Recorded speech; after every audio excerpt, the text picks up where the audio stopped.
Ali, let's rocket to Russia. I got this in the post. Let's open it up and see what's inside. This is Fantastic Force Epic Collection Battle of the Behemoths. And we have got Hulk fighting the Thing on the cover. And you know what? They haven't touched this up or recoloured it. But this one works fine. The back cover, less so. Normally they have like a little bit of text up there. This is volume 7. The contents were originally from 1970 through to 1972. I believe these are Stanley Lee's final issues on the book. And we are collecting Fantastic Force issues 105 through to 125. God almighty, why do I do these unboxing videos? It's nearly always stuff I haven't read, so I can't really say anything about. I think there's one story in this I might have something meaningful to say about. And if we are lucky, there will be another one right at the end or not. I can't remember its issue number. It might be in this. But I could be wrong. It's very likely it is in the next Epic Collection. I think it is in the 130s. I think it might even be by Gary Conman instead of Stanley Lee. And I've just clocked another name on this blurb, so there is at least another story I have something to say about. These issues follow Jack Quimby's departure from the series. Stanley Lee is now joined by Sal Buscema, that is John Buscema's brother. And he is pretty good, but he's not Jack Quimby, is he? It says that it collects annuals 8 and... Oh, it'll just be covers, there'll be reprints. Never mind. I was going to complain that I didn't say on the back that it collected them. So let's get into this and find out if that story that brings back Silver Age Villain, Miracle Man, is in this one. We open with issue 105. Which is actually drawn by Junior Senior.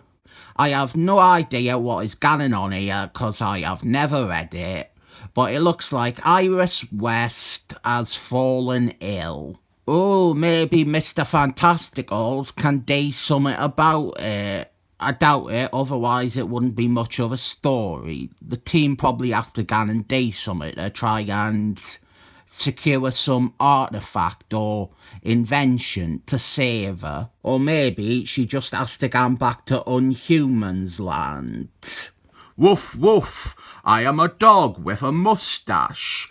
Or an Unhuman who was transformed into a dog with a moustache. And now my fellow Unhumans treat me like a dog. Woof woof. The bad guy in this second story, whose name I am not saying because it'll sound like I'm saying a racist word. A was brought back in a story by Jeff Nobles in, I want to say 2000 or 2001. It wasn't a very good story. I don't know why I bothered to point it out. But little factoids like that are the most I can provide about stories I haven't read. We have the return of Annie Hall. Great Fantastic Force baddie. Unfortunately, it looks like a lot of this story revolves around Thing angst. I think the Thing is a shit character. I need to do a video about just how rubbish he is. I think by this point he's already outserved his purpose. Oh no, I am so ugly. I am a monster and nobody will ever love me. I hate this life of mine, even though every single time I have been restored to my human form, I have willingly transformed myself back into this monstrous appearance. Also, I treat my blind girlfriend like shit. There's Catherine On. Really weird name to say about the H's. I have masturbated over her. Catherine On, not this hard woman. They would both be pretty bad things to admit masturbating to. It was only once and I was bored. And now we have the Battle of the Behemoths, as promised from the title and the cover. It is The Thing versus Hulk. You see, this works as a cover for the trade because of the black background. I mean, even I could do the very minimal amount of graphics work required to make it so that that image can be used for the cover. And I know people must be getting fed up of me talking about the covers to these epic collections, but I just saw on the solicitations for whatever month, the ones that just came out, there is an Avengers epic collection, and it uses the cover to Avengers 329. A really, really great cover by Ryan Paul. It's that one where Captain America is at a podium and he's talking about how the Avengers are voting for a new team lineup. And then behind him we have, I think, 14 or 16 screens with the heads of Avengers members on it. And on the original cover, the Avengers logo, the A from the logo, it covers up most of the very first screen, the one at the top left. I believe Iron Man is in it. I say I believe because the artwork they use for the Epic Collection, they have just removed everything from that screen and put a tiny Avengers logo inside the screen, and it's fucking awful. It is really bad. I probably have to fucking show it in this video. Let's get it open. Where are it? December 2021. There, that is fucking awful. But to take our minds off it, here is Hulk fighting the Thing. I hope Hulk beats the shit out of the Thing and then steals his blind girlfriend. It does look like the Thing got his arse kicked. But yeah, this is one of the stories that I can talk about. We have the first appearance of Dr. Bedlam. I'm not sure if I've actually called him that before, but this definitely is the best choice for Dr. Bedlam. Hasn't he been in a Defenders issue I've reviewed? This is Defenders 122. And the reason I'm doing that is not centered at all. I would not do that nowadays. We're about to get to it. Let's see if I was on form that day. Then we have got this guy. He is a New Gods character. He's a baddie though, and I never really liked him on the team. He only joined like 5 issues ago. We'll be hearing more about him later. I obviously purposely avoided saying his name there. He's in it later on as well, I might say the name then. Also, to get back to this guy, the New God guy, he is present here at this dinner where the Smurf announces he wants to make the Defenders into a legitimate team. I don't think I'm going to say his name. And you think he's going to be a part of it after this. But, interestingly, he just disappears. Very, very shoddy video. This guy is clearly Dr. Bedlam. This is his first appearance at the end of the issue. And just before this, we have an appearance of the big baby in a nappy. Dr. Bedlam, he can control people's minds. So he turns the town against Fantastic Force. He can also shoot lasers from his eyes. Dr. Bedlam, he crops up in a lot of comics in my collection. He is in a big Defenders story, and then he joins the Defenders for a few issues, which you have seen in that ad video. After this issue, he isn't in the book again. He's not mentioned. There's no explanation ever given for where he went.